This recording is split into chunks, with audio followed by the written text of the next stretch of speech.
نبی والے نبی سے بڑھا وقار سخن یہی سخن ہے حقیقت میں تاج دار سخن. ایک بار بلند ترین صلوات. اللہم صلی علی محمد و آل محمد. چند بالکل تازہ اشعار پیش کر رہا ہوں مطلب ہم سمجھ کے پاس. یوں تو رونے کے لیے کافی ہے یہ ہم کو حسین. یوں تو رونے کے لیے کافی ہے یہ ہم کو حسین. آ گئے کرب و بلا میں 2 محرم کو حسین. آ گئے کرب و بلا میں 2 محرم کو حسین. جب بھی آتا ہے محرم ہم نے دیکھا ہے یہی. جب بھی آتا ہے محرم ہم نے دیکھا ہے یہی. یاد آ جاتے ہیں خود ہی سارے عالم کو حسین. یاد آ جاتے ہیں خود ہی سارے عالم کو حسین. ظلم سہ کر دین حق کو تو نے دی ہے زندگی. ظلم سہ کر دین حق کو تو نے دی ہے زندگی. اب یہ دی مٹنے نہ دے گا تیرے اس غم کو حسین. اب یہ دی مٹنے نہ دے گا تیرے اس غم کو حسین. لاکھ فتووں کا یہ یوں ہی سلسلہ قائم رہے. لاکھ فتووں کا یہ یوں ہی سلسلہ قائم رہے. کم نہ کر پائے گی دنیا تیرے ماتم کو حسین. کم نہ کر پائے گی دنیا تیرے ماتم کو حسین. معجزہ یہ ہے کہ سہ کر ظلم بھی یہ غم گسار. معجزہ یہ ہے کہ سہ کر ظلم بھی یہ غم گسار. لپر رکھتے ہیں تیرے ہی اسم اعظم اے حسین. لپ رکھتے ہیں تیرے ہی اسم اعظم ہی حسین. جن کو ورثے میں ملا ہے حضرت عباس سے. جن کو ورثے میں ملا ہے حضرت عباس سے. کیوں نہ وہ آخر اٹھائیں تیرے پرچم کو حسین. کیوں نہ وہ آخر اٹھائیں تیرے پرچم کو حسین، اے امام یہ امام وقت کی تھی مصلحت ورنہ سلیم، یہ امام وقت کی تھی مصلحت ورنہ سلیم، کربلا تک میں بلا سکتے تھے زمزم کو حسین، کربلا تک میں بلا سکتے تھے زمزم کو حسین، آ گئے کربو بلا میں 2 محرم کو حسین۔ اعوذ باللہ من الشیطان الرجیم، بسم اللہ الرحمن الرحیم، الحمد للہ رب العالمین، والصلاة والسلام علی سید الانبیاء والمرسلین، سیدنا و نبینا و شفیعنا و بالقاسم محمد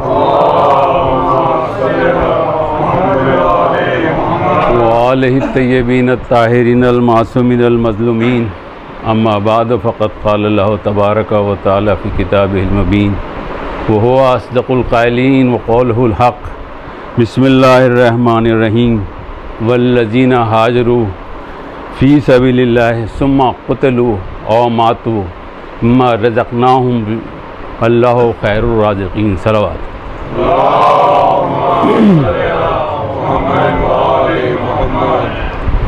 جن لوگوں نے اللہ کی راہ میں ہجرت کی، ثم قتلوا اور پھر وہ قتل ہو گئے، وہ ماتوا یا مر گئے، تو وعدہ یہ ہے کہ اللہ نے ان کے لیے اچھی روزی رکھی ہوئی ہے۔ دوسری جگہ سورہ آل عمران میں ارشاد ہو رہا ہے، وَلَا تَحْسَبَنَّ الَّذِينَ قُتِلُوا فِي سَبِيلِ اللَّهِ أَمْوَاتٌ بَلْ أَحْيَاءٌ عِندَ رَبِّهِمْ يُرْزَقُونَ۔ جو لوگ اللہ کی راہ میں قتل ہو گئے ان کے بارے میں یہ گمان بھی نہ کر لینا کہ وہ مر گئے، بلکہ وہ زندہ ہیں، اور ان کی زندگی کی علامت یہ ہے کہ ہم انہیں رزق دے رہے ہیں۔ تو شہادت کے طاقوں میں ہی شمع حیات ہمیشہ روشن رہتی ہے۔ موت کے بارے میں کہا گیا، کل نفس ذائقۃ الموت، ہر نفس کو موت کا ذائقہ چکھنا ہے۔ کہیں فرمایا، اینما تکونوا یدرککم الموت ولو کنتم فی برج مشیدہ، موت تمہارا ادراک کر لے گی، وَلَوْ كُنْتُمْ فِي بُرُجٍ مُشَيَّدَةٍ، چاہے تم اپنے آپ کو سنگ و آہن کے مضبوط قلعوں میں کیوں نہ محفوظ کر لو۔ جو بھی اس دنیا میں پیدا ہوا، جس نے بھی زمین پہ قدم رکھا، وہ موت سے ضرور ہمکنار ہوا، وہ موت سے ضرور ہم آغوش ہوا۔ کل جن سے یہ دنیا آباد تھی، آج وہ مقبروں میں سو رہے ہیں۔ آج جن سے یہ دنیا آباد ہے، کل وہ قبروں اور مقبروں میں سو جائیں گے، اور یہ زندگی کبھی قبرستان بنتی جائے گی، کبھی آبادیوں میں ڈھلتی جائے گی۔ اگر آپ غور کریں تو زندگی کا اہم مسئلہ بھی موت ہی ہے۔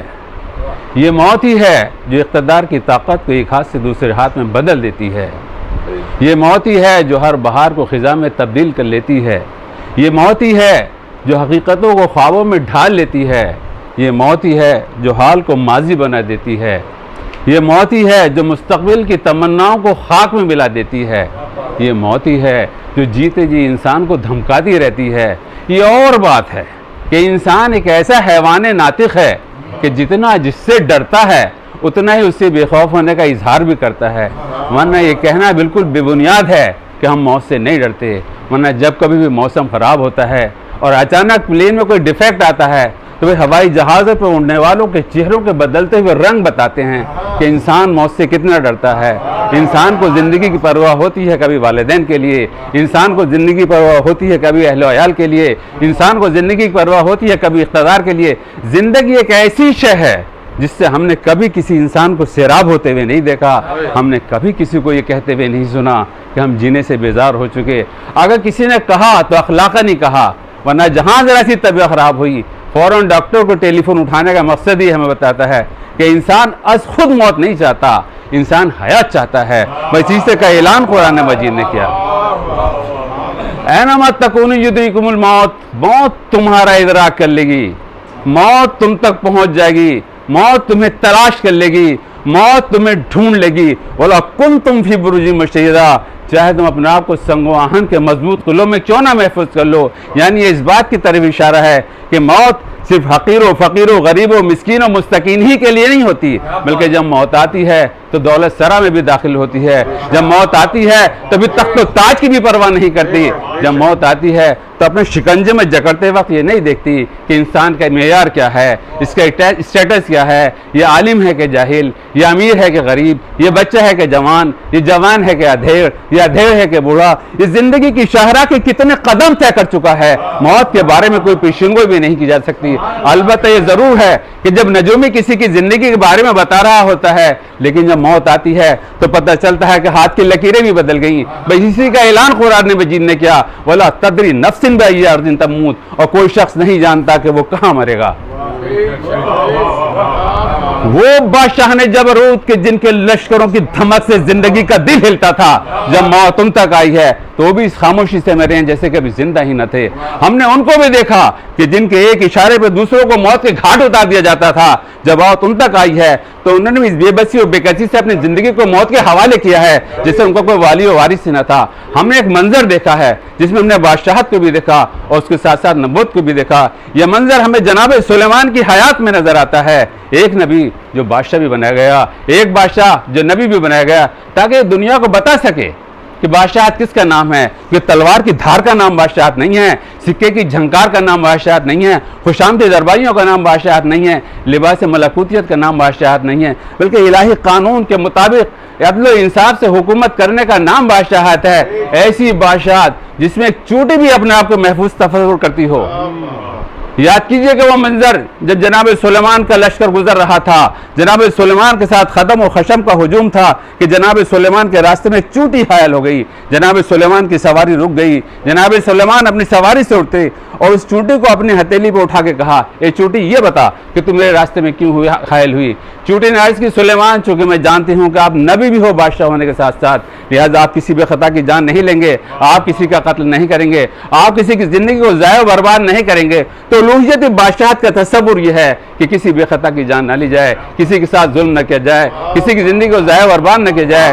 اس کے بعد جناب سلیمان نے امتحاناً چونٹی سے پوچھا، چونٹی اس کی وجہ کیا ہے؟ تو چونٹی نے کہا کہ اس کی وجہ یہ ہے کہ اس وقت یہ بتا کہ تو افضل ہے کہ میں؟ چونٹی نے عرض کی، سلیمان اگر برا نہ مانو تو عرض کروں کہ دری وقت تو میں ہی آپ سے افضل ہوں۔ کہا اس کی وجہ کیا ہے؟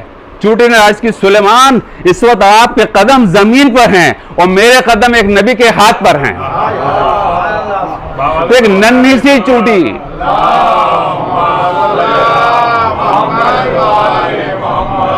تو ایک ننھی سی چونٹی ایک معمولی سے نبی کے ہاتھ پہ آ کے اگر یہ فخر کر سکتی ہے تو بتائیے اس کا مرتبہ کیا ہوگا جس نے خانہ کعبہ میں مہر نبوت پہ قدم جما کے بھی تو وہ گرایا ہو اور ایسے عالم میں رسول نے علی سے پوچھا ہو، علی کیسا محسوس کر رہے ہو؟ کہا آ کے اتنی بلندی محسوس کر رہا ہوں، اگر آپ کہو تو آسمانوں کے کنگروں کو چھو لوں، اگر کہو تو آکاش کے تارے توڑ دوں۔ صلوات پڑھیے۔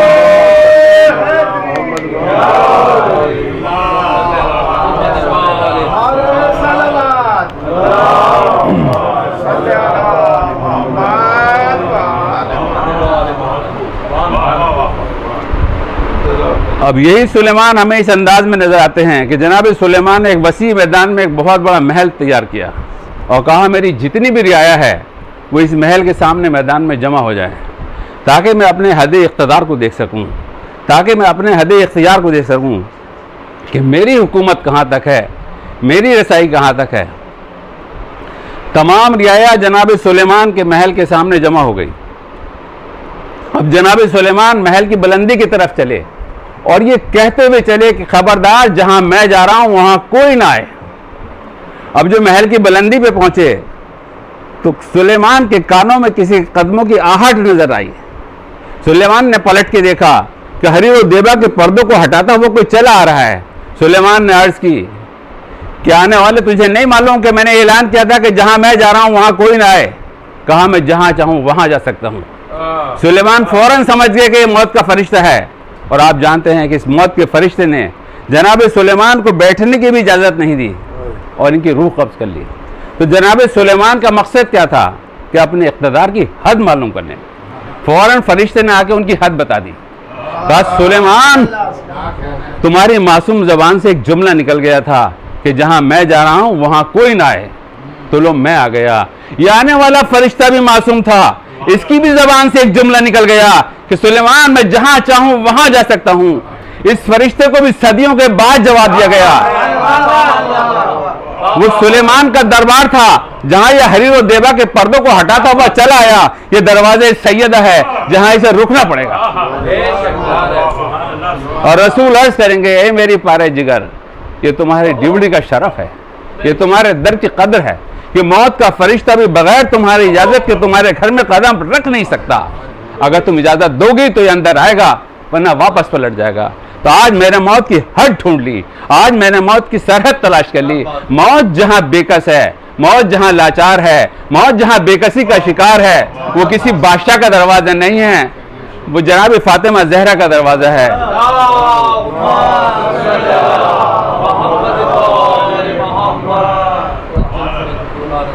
یہ ایک بوسیدہ سا دروازہ ہے جس پہ بوریے کا پردہ ہے، جس کی زینت رسالت کے سلام ہیں، جس کے گھر کے خدمتگار فرشتے ہیں، جس کی گھر کی کنیزیں قرآن کے آیات میں اپنا مفہوم بیان کرتی ہیں، اور یہ دروازہ موت و حیات کی سرحد بنا ہوا ہے۔ تو یاد کیجئے رسول کی اس حدیث کو کہ جہاں انہوں نے فرمایا من مات علی حب آل محمد مات شہیدا، من مات حب آل محمد مات مرحوما، من مات علی حب آل محمد مات مغفورا۔ آگاہ ہو جاؤ جو محبت اہل بیت پہ مر جائے وہ شہید ہے، آگاہ ہو جاؤ جو محبت اہل بیت پہ مر جائے وہ مرحوم ہے، آگاہ ہو جاؤ جو محبت اہل بیت پہ مر جائے وہ مغفور ہے۔ بس تین ہی منزلیں ہوتی ہیں، ایک منزل ہوتی ہے نزا کی منزل، ایک منزل ہوتی ہے قبر کی منزل، ایک منزل ہوتی ہے حشر کی منزل۔ نزا کی منزل کے لیے شہادت کا درجہ دے دیا، قبر کی منزل کے لیے رحمت کا درجہ دے دیا، حشر کی منزل کے لیے مغفرت کا درجہ دے دیا، تاکہ ذہن آسودہ ہو جائیں کہ پیغام محمد مودت اہل بیت کا حاصل کرنا ہے۔ صلوات پڑھیے گا۔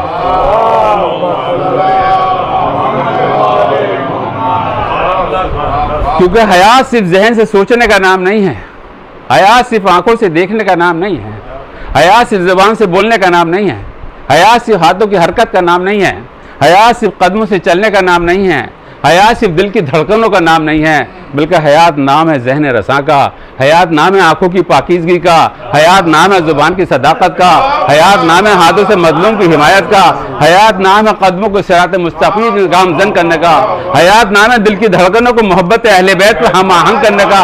حیات بادشاہوں کا کردار نہیں ہے، حیات محمد عربی کا کردار ہے۔ صلوات اللہ۔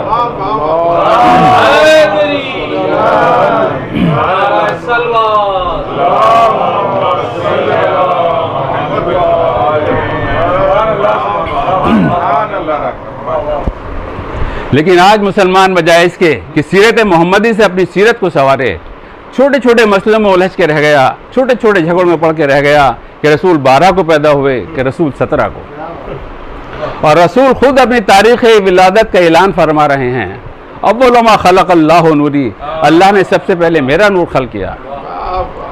خالق بھی ایک، مخلوق بھی ایک، پیدا کرنے والا بھی ایک اور پیدا ہونے والا بھی ایک، موجد بھی ایک، ایجاد بھی ایک۔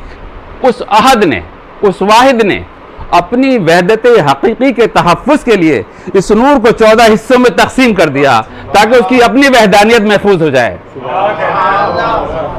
اب ان انوار نے اللہ کی عبادت کی، اب کس طرح عبادت کی اس کے بارے میں کچھ بھی نہیں کہا جا سکتا، کیونکہ سجدہ نام ہے زمینوں کو زمینوں پہ جھکا دینے کا۔ انہوں نے اس وقت سجدہ کیا جب نہ زمینیں تھیں نہ زمینیں تھیں۔ تسبیح نام ہے الفاظ کا زبان پہ جاری کرنے کا، انہوں نے اس وقت تسبیح کی جب نہ الفاظ تھے نہ زبانیں تھیں۔ نہ جانے وہ کون سا جذبہ تھا جو عبادت الہی کہلایا، یہاں تک کہ اتنا وقفہ گزرا جس کے بارے میں کچھ اس لیے نہیں کہا جا سکتا کہ اس وقت تک سورج بھی خلق نہیں ہوا تھا کہ ان انوار کی نورانی پیشانی پہ کچھ نور کے قطرے جھلملا اٹھے، انہوں نے ان قطروں کو جھٹک دیا، آواز قدرت آئی، اے محمد و آل محمد، تمہارا خون تو بڑی چیز ہے، میں تمہارے پسینے کے قطروں کو بھی ضائع نہ جانے دوں گا. انہی میں سے کوئی قطرہ آدم بن جائے گا, کوئی نوح بن جائے گا, کوئی ابراہیم بن جائے گا, کوئی موسیٰ بن جائے گا, کوئی عیسیٰ بن جائے گا. نبوتیں خلق ہو گئیں, رسالتیں پیدا ہو گئیں, کائنات بن گئی, نظام شمسی رائج ہو گئے. آدم سے آدمیت کا آغاز ہوا. نوح نے جذبہ نجات کو بیدار کیا, ابراہیم نے درس خلت دیا, موسیٰ نے اپنی ہیبت کا سبق پڑھایا, عیسیٰ نے اپنے زہد کا درس دیا, یہاں تک کہ تھکے ہوئے عیسیٰ چوتھے آسمان پہ پہنچے. آواز قدرت آئی, لولا کہ خلقت الافلاق, اے میرے حبیب اگر میں تمہیں نہ بناتا تو یہ کائنات نہ بناتا, اگر میں تمہیں نہ بناتا تو یہ حیات نہ بناتا. یہ کائنات تمہارا صدقہ ہے, یہ حیات تمہارا صدقہ ہے, اور تم چاہو تو اس کائنات کو بچا لو. آواز رسول آئی, بار الہ میں اس دنیا میں جانے کے لیے تیار ہوں, انسان کو انسانیت کا درس دینے کے لیے تیار ہوں, انسان کو اپنی سیرت پہ چلانے کے لیے تیار ہوں. لیکن بار الہ اس دنیا میں آدم گئے, لیکن آدم ہٹے تو لوگوں نے آدم کی شریعت کو بدل دیا. لیکن آدم ہٹے تو نوح آ گئے, نوح ہٹے تو ابراہیم آ گئے, ابراہیم ہٹے تو موسیٰ آ گئے, موسیٰ ہٹے تو عیسیٰ آ گئے, عیسیٰ ہٹے تو اب چونکہ میں جا رہا ہوں, لیکن لا نبی آبادی, میرے بعد کوئی نبی نہیں آنے والا. تو میں ایک ایسا سلسلہ محمدیت چاہتا ہوں جس میں اول بھی محمد ہو, جس میں آخر بھی محمد ہو, جس میں اوسط بھی محمد ہو, جس میں کل کے کل محمد ہوں, تاکہ شخص بدلے شخصیت نہ بدلنے پائے. قدرت نے اس درخواست محمد کو قبول کیا, تو وہ محمود تھا تو اس نے محمد بنایا, وہ اعلیٰ تھا تو اس نے علی بنایا, وہ فاتح السماوات تھا تو اس نے فاطمہ بنائی, وہ محسن تھا تو اس نے حسن بنایا, وہ قدیم الاحسان تھا تو اس نے حسین بنایا, وہ عابد تھا تو اس نے زین العابدین بنایا, وہ عالم تھا تو باقر العلوم بنایا, وہ صادق تھا تو امام جعفر صادق بنایا, اس کو اپنی ہیبت پسند آئی تو امام موسی کاظم بنایا, اس کو اپنی رضا پسند تھی تو امام علی رضا بنایا, اس کو تقوی پسند تھا تو امام محمد تقی بنایا, وہ پاک و پاکیزہ تھا تو امام علی نقی بنایا, وہ صاحب ذوالجلال والاکرام تھا تو امام حسن عسکری بنایا. اور چونکہ وہ ہے مگر نظر نہیں آتا, لہذا اس نے امام مہدی آخر الزماں بنایا.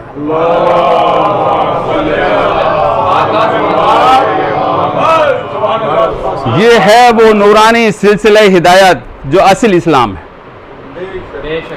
جن کی نورانیت سے تمام کائنات کی تاریکی میں اجالا ہی اجالا ہوتا چلا گیا. ایسا اجالا کہ قیامت تک اب تاریکی کا سایہ بھی نہ سکے. اب شیطان, اس کے تمام ہتھیار, سارے ہتھ کنڈے بیکار ہونے لگے, اور اللہ فخر و مباحث سے فرشتوں میں, حوروں میں ان انوار کا تذکرہ کرتا رہا, اور شیطان کو چیلنج کر دیا کہ نور کے کسی ایک ہی حصے پر اپنی ہلکی سی جھلک ہی ڈال کے دکھا دے. اب شیطان نے انسانوں میں حلول کرنا شروع کیا. کبھی ابو سفیان بن کے اٹھا, کبھی ابو لہب بن کے اٹھا, کبھی ابو جہل بن کے اٹھا, اور نور کو مٹانا چاہا, مگر حق چمکتا ہی گیا, نور نکھرتا ہی گیا. نور کے بڑے حصے یعنی محمد نے جب سجدہ شکر کیا تو خدا نے قرآن جیسی کتاب ہدایت بخش دی. نور کے دوسرے حصے یعنی علی نے جب سجدہ شکر کیا تو مسجود نے اس سجدے کی تعریف کی. کیا کہنا اس سجدے کا جس کی مسجود تعریف کرے. علی کے اس سجدے کے لیے کائنات جھک گئی, آسمانوں سے ستارے نے گردشوں کو توڑا, علی کی ڈیوڑی پہ اتر کے سجدہ کیا.